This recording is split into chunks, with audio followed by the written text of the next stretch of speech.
नमस्कार. आपल्या सगळ्यांचे सोशल महाराष्ट्र न्यूज चॅनलमध्ये हार्दिक स्वागत. चला वळूया तर एका नवीन बातमीकडे. आजची बातमी. धुळे शहरातील देवपूर परिसरात असणारे सर्वे नंबर 76/2, 76/1 ते 4 आणि सिटी सर्वे नंबर 829 वरील असलेल्या आरक्षित ओपन स्पेसवरील बेकायदेशीर बांधकामाबाबत परिसरातील नागरिकांनी विरोध केला आहे.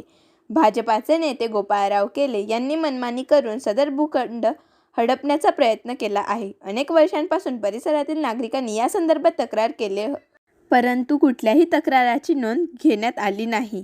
त्यामुळे पुन्हा एकदा जिल्हाधिकारी यांना निवेदन देऊन सदर मोकळा भूखंड हा कॉलनी परिसरातील नागरिकांसाठी खुला करावा. तसेच महापालिकेने चिल्ड्रन डेव्हलपमेंट पार्क याकरिता होता, परंतु याबाबत योग्य त्या फेरफार नोंदी महसूल दप्तरी केले आहे. तसेच गोपाल काशीनाथ केले यांनी सदर मोकळ्या भूखंडावर त्यांचा हक्क अधिकार नसताना संपूर्ण ओपन स्पेसवर कब्जा केला आहे.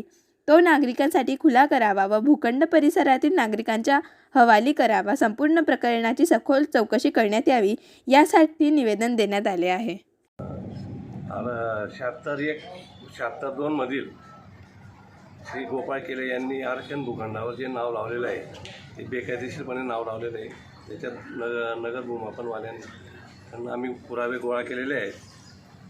त्याच्यात त्यांनी कंपाऊंड वॉलचं काम चालू केलेलं आहे. आता सध्या आता तुमची मागणी काय? आता आमची ते कंपाऊंड ते आरक्षण मोकळे करण्यात यावं, त्याच्यावरचं विकसित करण्यात यावं, बस एवढं आमची मागणी आहे. तुमचं नाव काय? बातमी आवडल्यास चॅनलला लाईक व सबस्क्राईब करा व दररोज अशा नवनवीन बातम्या पाहण्यासाठी चॅनलला फॉलो करा. धन्यवाद.